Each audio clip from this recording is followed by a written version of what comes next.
लेकिन अगर कोई किसी की लाइन क्रॉस करेगा तो उसकी मुंडी हम टपकाने की क्षमता रखते हैं। कि पिछोड़ा में लात मारेंगे, अरे तुम्हारा पिछोड़ा ही नहीं रहने देंगे। अरे याद नहीं है योगी और मोदी को याद करो, तुमको तुम्हारी औकात पता चल जाएगी। निस्वार्थ रूप से अगर गर्दन काटनी पड़ी या गर्दन कटानी पड़ी, दोनों शर्तों में हम इनके साथ खड़े। शर्म आती है, क्यों आती है? जिन मंदिरों में, जिन कुल देवियों को, जिन हिंदू देवी देवताओं को गाली देकर तुम विधानसभा तक पहुंचे, तुम लोकसभा तक पहुंचे हो। तो भी पूछते हैं, हम रात को भी पूछते हैं।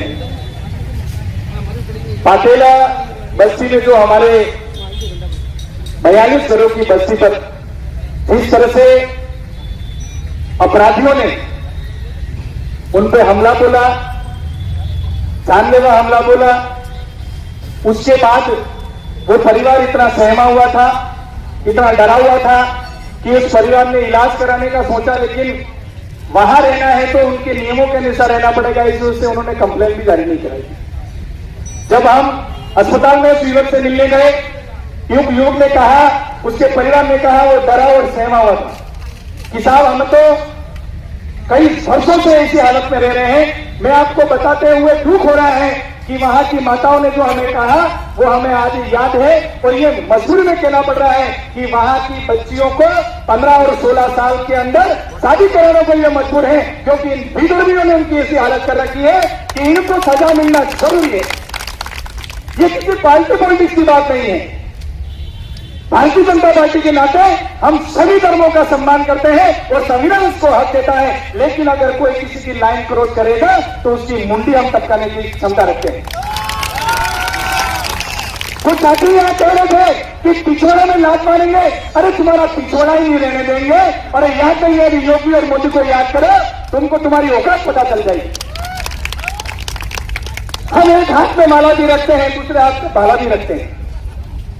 कुछ साथी हमारी राजनीति चमकाने के लिए कह रहे हैं, अरे इनके साथ अन्याय हो गया, ये ऐसा कर रहे हैं। अरे मूर्खों, जिस स्कूल में पैदा हुए हो, जिन वाल्मीकि के घर में पैदा हुए हो, जिस सती सुमनदास की बात करते हो, जिस गोरुखुवन की बात करते हो, जिस वीर कालीबाई कलासों की बात करते हो, ये इन मुगलों से ही लड़ी है, उन ईसाइयों से लड़े हैं हम लोग।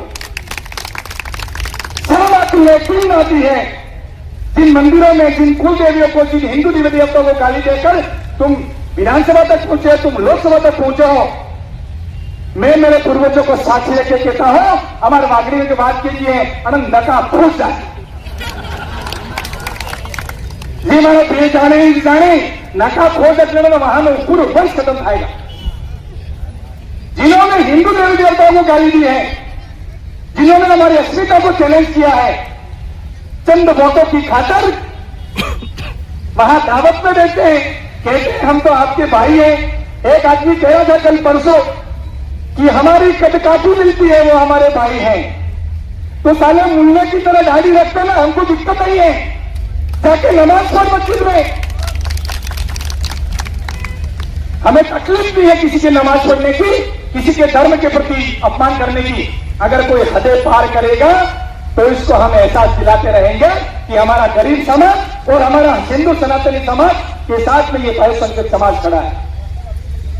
प्रशासन को भी ये कहना चाहता हूं कि आप तो न्याय तो करते हैं, लेकिन न्याय में देरी नहीं करें।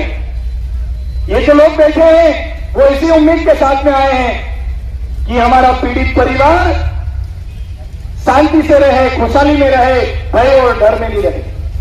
हमारी बेटियों को स्कूलें नहीं छोड़नी पड़े, हमारी बेटियों की हमें 16 साल 17 साल की उम्र में शादी नहीं करानी पड़े। मैं तो कहता हूं कि हम सभी को, एक एक भाई को, एक एक परिवार गोद लेना चाहिए और हमारी कलाई बहन बहनों की राखी होनी चाहिए। फिर लगा चैलेंज किसकी औकात है डालेंगे हमारे को हमला बोले।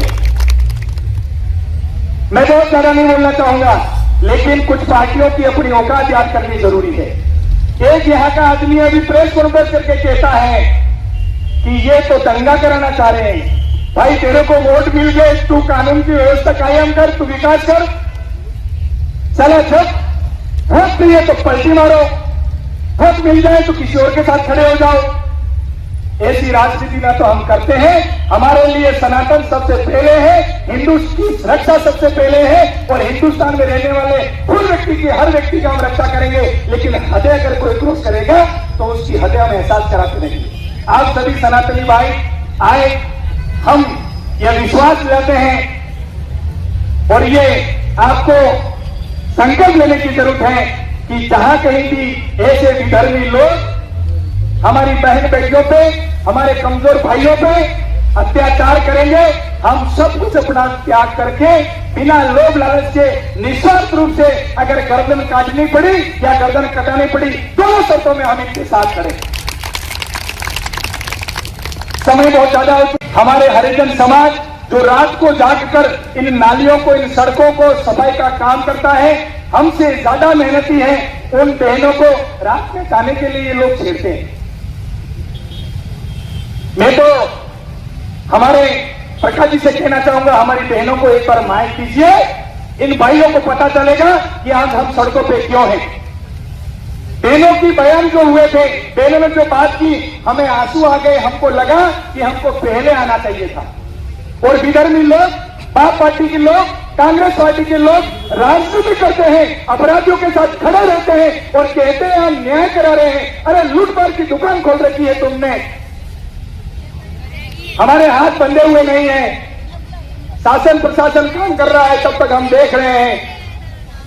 मैं सभी हमारे सनातनी भाइयों को और सभी डूंगरपुर निवासियों को और डूंगरपुर से सबसे पधारे हुओं को आग्रह करता हूं, संगठित रहिए। शासन प्रशासन सरकार आपके साथ है। अन्याय के खिलाफ हम आवाज बढ़ाते रहेंगे, उठाते रहेंगे। आप सभी को जय सीताराम, जय